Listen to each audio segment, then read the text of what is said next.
So in the first part of every conversation, to recap with a client, it's really this idea of rejecting the notion of pay to play, eliminating conflicts of interest, and investing in modern day technology that forces investment companies to compete and earn a spot in your clients' portfolios. Step 2 of the conversation is to really have a conversation with them and help them relate to our technology. As all of you know, when you unpack exact strategies technology, there's a lot of complicated mathematics behind it. I like to give it what I call the mom test, which is if my mom can't understand it, it's going to go right over her head and she's not going to have the confidence in what we do. So in order to combat that and talk to your everyday client or prospect, we've designed a series of 6 analogies. 4 of the analogies are intended to speak to the alpha mode portfolios. 2 of the analogies are intended to speak to the beta mode portfolios that you have access to. So we'll start with the alpha mode. Keep in mind that a couple of things. Number 1, not all of these are going to apply to every client. The intent here is to have several to pull from so that ultimately, depending upon the client or prospect that you're speaking with, you can really speak their language. The second thing is this piece isn't intended to be given to a client. It's just for you to study, to understand, and to have a series of talking points and analogies that you can help the client relate to the technology. So in terms of the alpha mode portfolios, let's start with the first one here, which is the golfing analogy. So I live in Denver, Colorado, and the elevation is 5,280 feet. And if I were to go play with a friend or a client, say at sea level, I have to be able to think about what are all of the different conditions that I have to account for. If the question is, what club do I need to hit 155 yards in normal everyday conditions, I could tell you that right away. I'd say, well, I need a 9-iron. But again, if I come to sea level, perhaps I'm hitting uphill into a headwind to an elevated green, I have to adjust and account for all of that. And so if you think about a golf bag has 14 different clubs. The purpose is as the conditions and as the shot, as the target moves and the conditions change, how do we give ourselves the highest probability of hitting that target? So if you think of a professional golfer, that is the point of a caddy. The caddy gets paid to account for all of those variables and to give the golfer the club that gives them the highest degree of probability to hit that target. If you think about a lot of modern day technologies that we as amateur golfers now have access to, it can do the same thing. So without a caddy, we can look down at perhaps a phone with an app that'll tell us what the elevation is, what our standard club length is, what the wind conditions are, and based upon that, make a recommendation. And so that is what our technology is intended to do, is to serve like a technology caddy and to account for all of the variable conditions that are present in the marketplace and just simply put the investment in the portfolio like the club and the bag that gives us the highest degree of probability. Just like the golf bag has 14 different clubs to choose from, each of our alpha portfolios on average has about 30 different investments.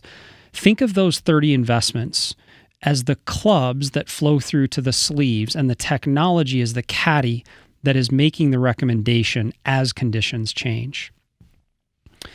The second analogy that a lot of advisors like to use that casts a really wide net is the idea of navigation. So I don't think it's lost on anyone that no one truly enjoys sitting in traffic. And so I want you to imagine that you're traveling to a newer city, or perhaps you're in your city and you're trying to figure out a way to get through downtown. How do you account for all of the variabilities? Well, it wasn't that long ago. I started my career wholesaling, and the night before, I'd literally have to go to MapQuest, and I would print out my entire day's route for the next day. And unfortunately, in sort of in that setup, you don't have the ability to account for real-time information. And so oftentimes, you would either create a schedule and try to give yourself enough time in between meetings so that you weren't late. And certainly sometimes you'd show up way too early and sit in the parking lot and return calls and emails. And other times, because something would happen that you couldn't account for, you'd end up showing up late and have to call the advisor or the client on the way to a meeting. And now we have the benefit of technology. You think of Google Maps or Apple Maps or Waze. using real-time information, traffic updates, accident alerts, road closures. You may not always take the same route that you do for a trip that you may do often. You're commuting to work, and maybe there's 2 or 3 different ways to get there. And so if you think of those technologies, they're using data, they're sending that information to us, and they're essentially telling us, based on what's going on now, here is the most effective way to get from point A to point B. And that's what our technology is doing in the alpha portfolios. We don't have an opinion that you should always own value, as an example. We don't have an opinion that you should, back to Vanguard, always own 23.5% of international equity. What we're doing is we're using our technology to observe the markets and the conditions present, and then make the recommendation that says, hey, I know typically we may want to have X% in equities or international, but based on today's conditions, today's environment, the current market environment, perhaps you either increase or decrease those exposures. And so if you think of all the investments available to the portfolio, stocks and bonds, US and international, large cap and small cap, American funds and Vanguard, think of all of those as possible routes to your destination, and using our technology to help your clients ultimately choose what's most effective. The third one came from an advisor of ours that's a big fantasy football player. And so if you've played fantasy football, this will really speak to you. And if you've never played it, perhaps you could start. But so if you think back to when fantasy football was first introduced, what would often happen is you would join a league, oftentimes friends and family. And right before the start of the season, you would get together with your friends and your family, and you would draft a team. And you're typically limited to a certain number of quarterbacks and receivers and running backs. And so the goal is, as you go through the draft, to obviously try to get some of the best players that you possibly can. And lo and behold, in preseason, or the first or second week of the year, your best star player gets injured and is out for the season. And in all sort of reality, it kind of ruins the fun, and the season's sort of over. And you check out and sort of wait for next year. And along came technologies like a DraftKings. And what these technologies are doing is they're allowing fantasy football players to play really week to week. And what that empowers that player to do is, it's actually not always about choosing the very best players, because some weeks the very best quarterback might go up against the very best defense, and that's not a great matchup. And so what these sort of modern day fantasy football technologies now empower players to do is to really think about, it's not the best, it's about the best matchups. And based on those matchups and the sort of the budget that you have to choose players from, you choose the lineup of players that you think is best for that week, which may look very different from last week and very different from next week.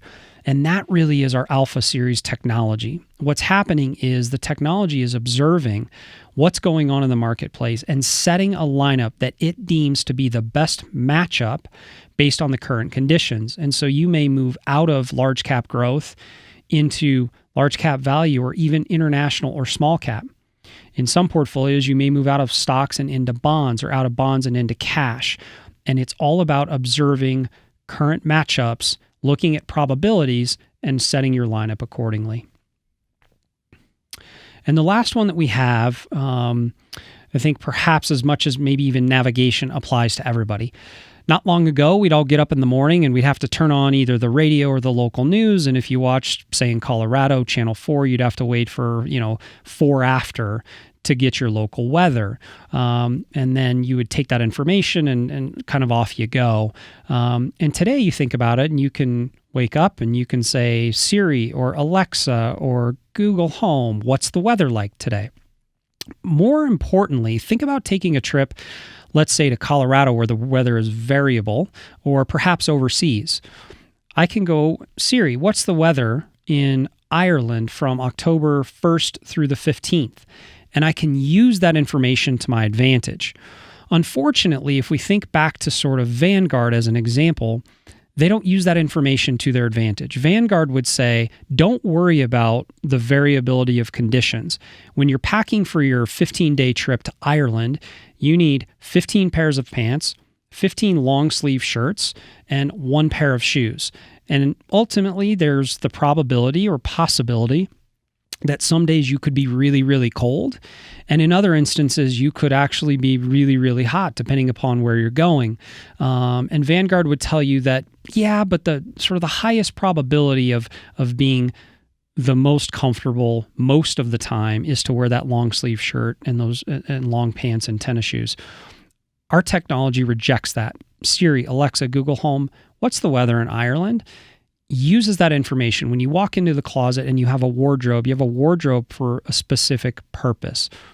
Every piece of your wardrobe has perhaps a different purpose than another piece. And so you use that information, you pack accordingly, and as conditions change, you have the ability to mix and match pieces of your wardrobe based on conditions wherever it is that you're going. And so if you think of that wardrobe again in the Alpha series as the investments available to the portfolio, and if you then think of the actual current holdings in the sleeves that the technology has chosen, that's the technology choosing from your entire wardrobe to mix and match the combination of investments like an outfit that is really most suitable and appropriate for the current conditions. So those are the 4 Alpha series analogies. Again, the first step is we use technology that forces investment companies to compete. Step 2 is then to choose one of these 4 to help them relate and understand to the technology more on sort of a human level. So let's transition now to the beta mode portfolios. There's really 2 analogies that I think really resonate nicely in talking with advisors and their clients and prospects. The first is the idea of cruise control, right? So living in Colorado, took a trip to the mountains actually this weekend. And so, as you set the cruise control, say at 65 or 70 miles an hour, as you're going up I-70, the vehicle instantly detects that, wait a second, we're now going uphill. I have to work substantially harder to maintain the speed that is appropriate for the environment that I'm in. And so think of getting, to the top of Vail Pass where the cars had to work a lot harder, and now all of a sudden you're going down Vail Pass. The car does obviously just the opposite. It says, wait a second, the conditions have changed. I actually need to slow myself down, and it automatically reduces the speed and maintains or slows the car down to maintain that desired speed of say 65 miles an hour. And so that is what the beta mode is intended to do. Think now, instead of 65 miles an hour, think of the risk of the beta target at a target of 65. If we set the portfolio at 65, as conditions change, think back to when we talked about international equity, moving from a standard deviation of 27 to 4, from 4 to 12, those are really different conditions.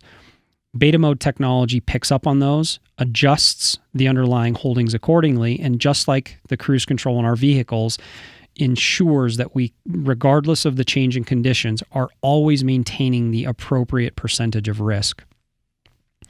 And the last analogy, as it pertains to the beta mode portfolios, is really thinking about family planning. So a lot of you as advisors work with clients on a planning and perhaps even budget. And if you think of a family budget, imagine setting a family budget at, say, $3,000 for a month. And then think of all the line items that make up that budget. You've got, perhaps travel, entertainment, food, dining out, utilities. And so if you think of all that, different times of the year, different pieces of the budget are going to actually eat up a larger or smaller percentage. So towards the holiday season, perhaps entertainment and gifts are a bigger percentage than they would be, say, in March, as an example. Perhaps if you live in warmer climates, during the summer months, your utility bills could go up.